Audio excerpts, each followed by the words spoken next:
backing out, and I'll see y'all in 10 minutes.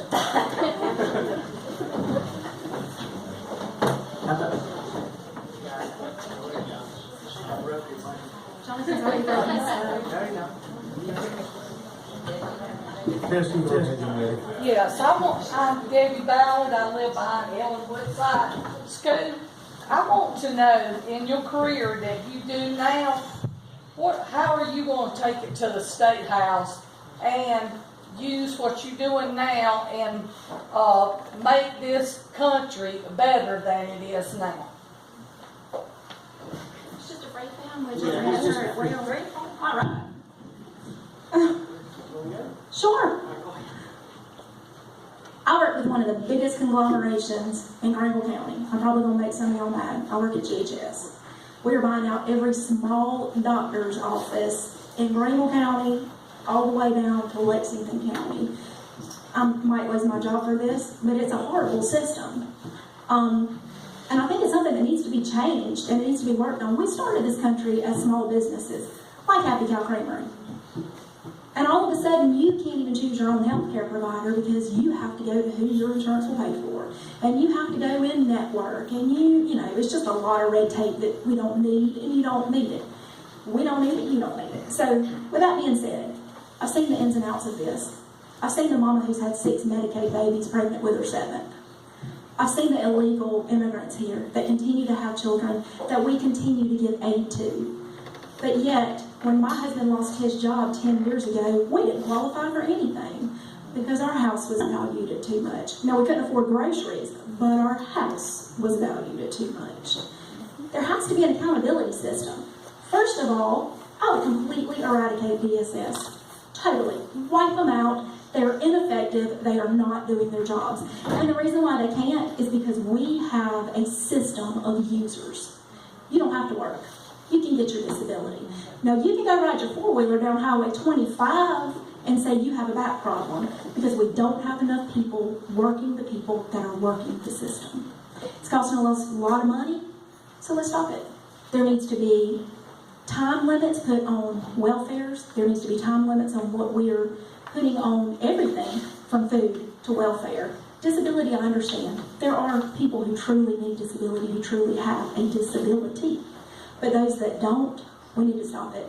Put them in jail. Start making lawyers out of them. I've said that before. And I will take the knowledge that I've learned from watching these abusers and use that in Columbia.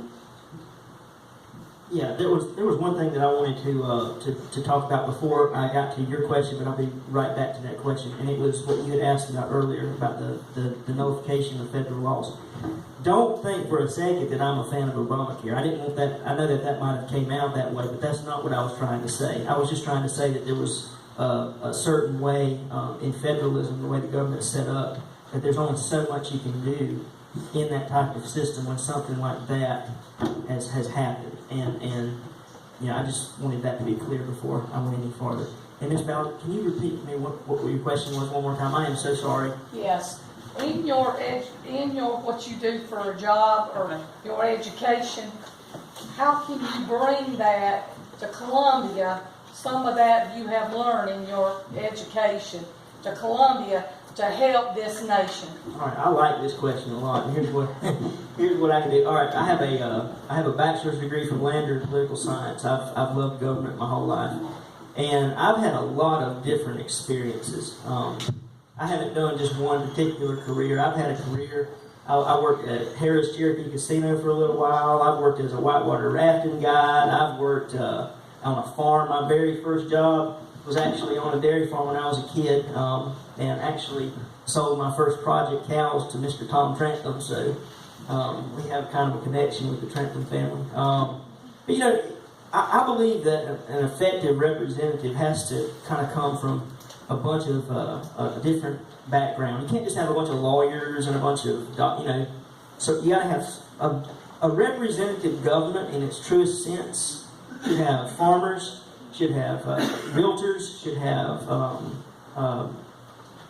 mechanics. A true representative government that was set up by our founders when they founded this country consisted of an idea that is a beautiful idea when you think about it, that a government of the people, by the people, for the people.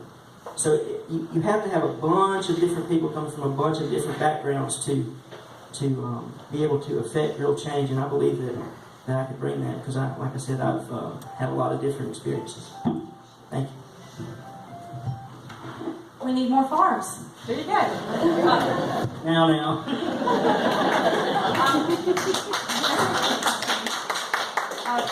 I see with the farm life, being married to a farmer and seeing the way their family works so hard, and those blanket regulations and red tape, how it affects us at the end of the day. Also being in commercial real estate, I see how hard it is for local business owners just to get the doors open. But yet we have all of these benefits for these large companies to come into our area. Don't get me wrong, we need them. We do need the BMWs and the Bowens, but we also need to find ways to support those small local business owners and then our farmers as well. I cannot tell you how beautiful it is for somebody to come up to us, and if you're a business owner, you understand it, and tell you that their child grew up on your milk, or that they weren't able to have dairy products, but now they can because of the way that my husband's family chooses to handle the cows and the feeding and the milk. It's changed a lot of lives, and I think that there's a lot to be said about that, keeping it local. There's accountability there as well, guys. If we're getting, for instance, milk shipped in from another state, that farmer's not accountable to us. But if they're coming in our store and they're looking at us and handing us their hard-earned money and we're giving them a product, there's accountability there. I care about that family more so. So I would love to be able to take that knowledge along with the commercial real estate and help individuals that have that dream of opening their own business on our own dirt and soil, and supporting them with every way possible. 22 years as a firefighter. I spent a lot of time helping other people. I'm a farmer now. When my second son was born, we realized we had some issues with autism with him. I had to make a change. I got out of the fire service and went back and taking care of him. I've spent the last 22 years, 22 and 22 is 44. I'm 60, so you can figure out how much time I've spent doing this.